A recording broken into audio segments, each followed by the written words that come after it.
Broncos country, let's ride. Good morning. Happy morning to you. Hope that you're having a good day. Guys, I scheduled my oil change for tomorrow, and I've only ever been to the one dealership that I bought my car at back home. So I'm really nervous because I feel like oil changes don't take that long, but I'm also nervous because I still have one of my papers to finish tomorrow, and it's due tomorrow night, and my appointment's at 9:30 in the morning. But you never know, it could take a couple hours, and those are precious hours that I could be working on my paper. But I am gonna try to record on the way there or on the way back, but the issue is I've never been there and I don't know how to get there, and so I've often wondered this, and I have a very specific opinion on it. But how, before GPS, before the TomTom or the Garmin, before it was not programmed into our phones where we could just type in something and get there, delivering mail and delivering packages, how did they do it? Unless there's some technology that I didn't know about.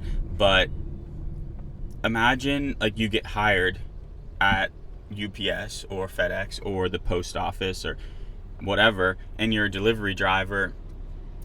How do you know where to go other than reading a physical map?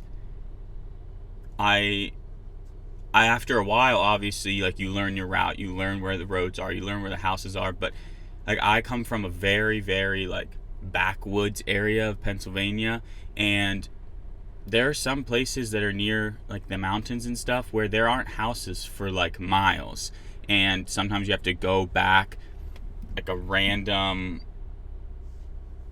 trail to get to this person's mailbox or to get to this person's house. And how did those people learn? Did they just have to start driving and start figuring out, okay, this is where this road is? They had to look at their odometer and be okay, in 0.5 miles after this house I did this. I mean, it must have taken so long. I don't know how people did that. I think that maybe is just a millennial, we're just getting dumber and we're relying on technology more. But props to the people who delivered packages, delivered mail, went all over the place without having a GPS that literally told them in exact feet when to turn. But I do remember as a kid when we would go on long trips, and of course we always went to Myrtle Beach, because if you're a white family, middle class family, you go to Myrtle Beach as your summer vacation. And anytime we would go every year. And every year, 3 or 4 days before we were supposed to leave, my parents would sit down at the computer, the dial-up computer in the basement, and they would go to MapQuest. Shout out MapQuest. Don't know if it's still around anymore. Probably isn't. But they would search our hotel, and they would find the best route. My dad didn't ever want to go down through DC area because traffic and everything, and so they would pick the route. They would print it out 7 pages, and it would tell you exactly what our phones tell us. But you would have to remember, okay, we've driven 30 miles on this road, or we've driven 0.5 miles, so we know we're looking for a road. Traffic, I just don't understand how it worked. And was it efficient? I don't know. Probably for that time when you had to print everything out. But mail is the biggest one that I just always wonder how it works, because they did that every day. And mail was something, packages, those were important things. Bills came in the mail that you needed to pay on time before the internet. I don't know. Maybe this is gonna date me and make me seem really young, and people are gonna shake their heads and be how is this someone that lives in our country and is educated? But I just really want to know how it worked, how efficient or inefficient it was. And a package just never got there. If Amazon was around back then delivering packages, they would have been refunding people left and right. Because I saw this person on Twitter, I think it was like, my newest thing is just ordering things from Amazon and then telling them that they never arrived and getting my money back. Essentially like getting them for free. Stealing from Jeff Bezos, which, hey, I'm all eat the rich, but I just don't think that's a good idea. I feel like that person's going to get caught. But I have done that before, not stealing, not doing it dishonestly, but I ordered my mattress whenever I was moving. I ordered it off of Amazon, and it got delivered, and the box was like all torn up. It was destroyed. Like I could see the mattress inside from when it got delivered. So I took some pictures of it thinking, okay, they're probably going to want pictures of whenever it got delivered. And I went online. I opened there's an issue with this order or delivery. And I just told them like, hey, it came kind of beat up. I have pictures if you want me to show you. And they were like, no, what card would you like it refunded on? And I was like, this was not like a $5 like little purchase that I got on Amazon, and they're just willing to give me the money. Long story short, I was fine with just getting like a little bit of a discount or like a gift card or something, but they refunded me the whole price of the mattress and didn't ask any questions. And so I was thinking to myself, like, how many people do this and just don't even think about it? How many people just, oh, I never got this package, or this package came and I wasn't satisfied with it, and then Amazon just gives them money? I'm sure there's like data that's going into that person's account, how many times they've done that, and then they start getting monitored, and then I'm sure Amazon checks that. But honestly, that raccoon did not make it, unfortunately. He's taking a forever nap in the middle of the road now.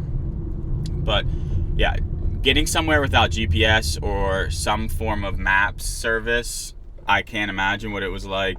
I'm curious if you know what it was like, if you know someone that was a delivery driver, if you know someone that worked for the Postal Service that was employed before GPS got out to the masses. I would love to hear what they did and how they learned their route the first time, or how they learned where things were without signs, I guess signs were there, but you didn't know distance until you arrived on it. Like, there wasn't really like, you're coming up on Jefferson Street and 600 feet after these two lights. It was kind of just like, you have to know to keep your eyes peeled.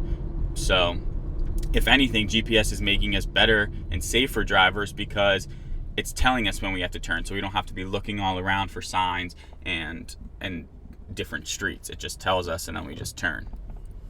Anyway, last night I had class, and it's a drag, I'll be honest, to sit through like 3 hours of class. But last night my professor, he brought us a giant bag of candy, and he was like, he said, like, I didn't buy this yesterday, the day after Halloween, and got all the 50% off candy. He's like, this is the good stuff.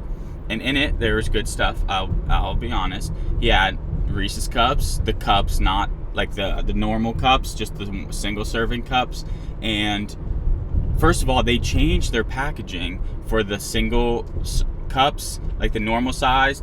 It used to be where you would like unfold, it was like glued on the bottom, and you would unfold it over the top, and then there would be a piece of white like paper, like cardboard paper or whatever, and then the cup would be in there. Now it's just like any other like bag type. It has the like, I don't know, the jagged edges on the top and the bottom, and you just rip it open and then out is the cup. There's no more like white paper or anything in there. So that was, I wonder why they did that. There's probably a good reason for it, probably the environment, cost effective, whatever. But yeah, like the single serve Kit Kats, the small little ones, and then there were some Butterfingers, there were Crunch Bars, there were Tootsie Pops, there Tootsie, however you say it, whatever. They were in there.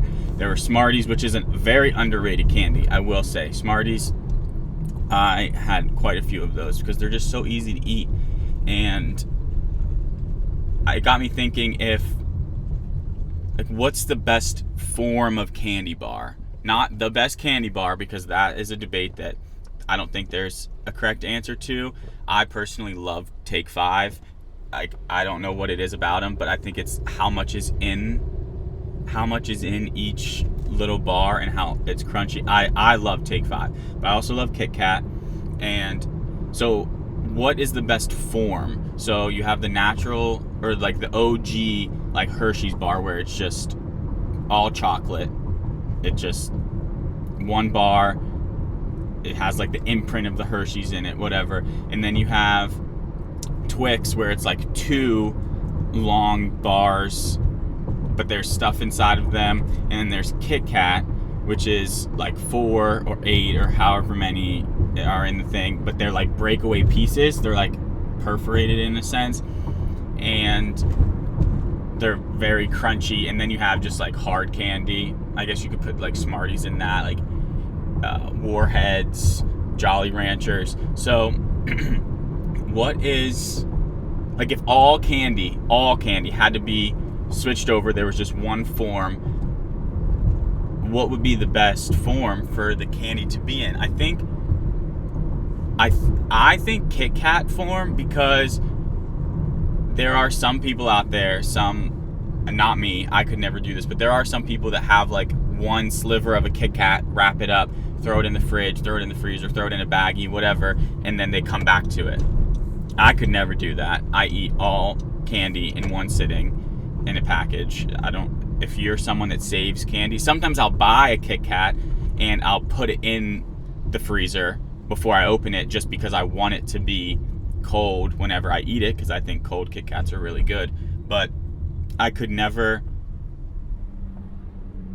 eat one sliver and then put it back. But anyway, if you are someone that did that, like if it was an Airhead that was in that form, that it was 4 slivers and you could eat one, put it back, but it's small enough and it breaks off, it gives you that satisfying feeling.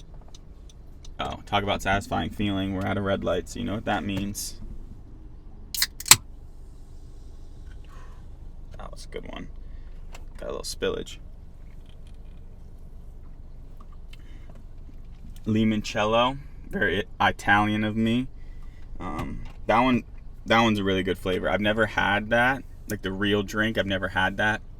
But if it tastes anything like this, I might need to find some or make it or whatever, because that has recently become one of my favorite flavors. I buy 2 packs of that every time I get some. But yeah, I think that the Kit Kat form, because if it's chocolate, it's already in that, like it gets a little hard. You can break it off. It's 4 individual little slivers you can eat. It makes eating less messy because you can break it off and it doesn't melt in your hand in one sitting. And we're gonna go. Got the yellow. We're gonna go. We're gonna go. We're gonna go. There we go. Made it. And so I think I think the next closest would be the Twix, just because, again, it's less mess. You can eat one sliver at a time and you can break it and it makes it easier to eat. I think that like the hard candy route, I think like you see M&Ms and Reese's Pieces and Reese's Pieces. Reese's, I don't know, that's another debate for another time. But you see like the small individual bite-sized chocolate candy, so it's not anything special. But I think if all candy were in a Kit Kat form, I think it would be cool. So let me know what you think. If you have a favorite candy, drop it in the comments. Send it to me. Anyone that's watching this is probably one of my friends. You have my number. Go ahead, just text me. Maybe give me a call. Maybe FaceTime me. If you don't have my number, leave a comment. I'll reply to you. We'll engage. Maybe I'll put up a poll on Twitter and people can vote on it, and then I can come back with some conclusions. But last thing I'm going to talk about, question today. It was another short day getting into class. Maybe I just thought it was a lot longer before I started this, and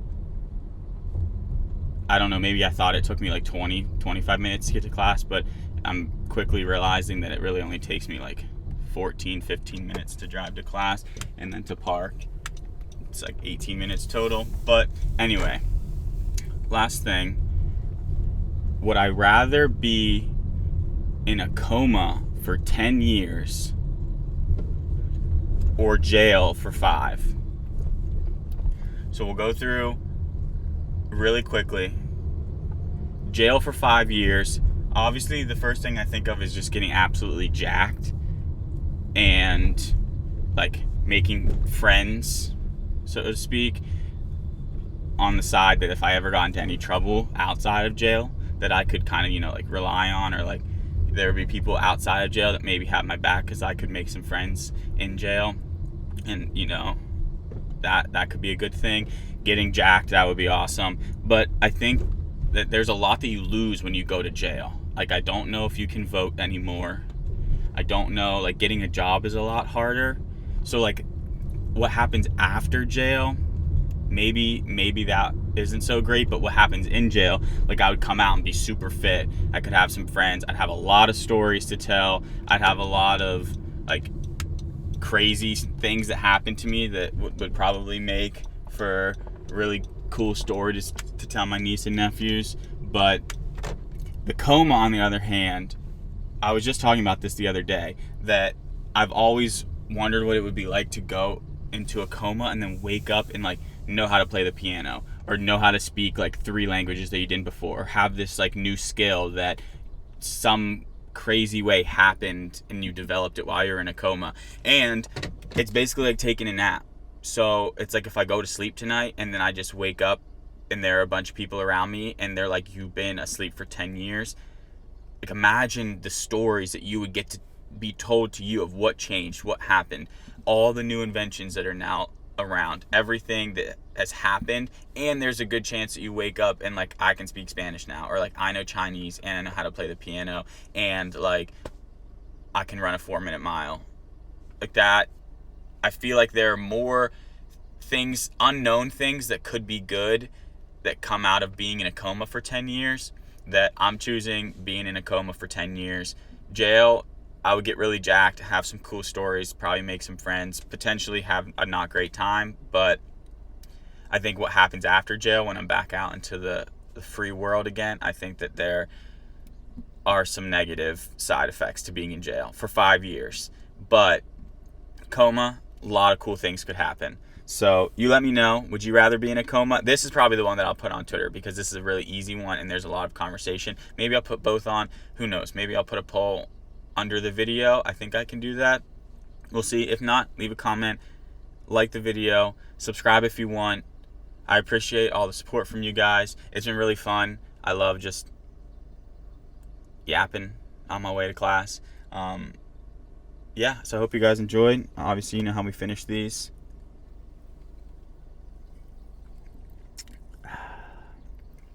All right, guys. I'll see you tomorrow. Have a good day.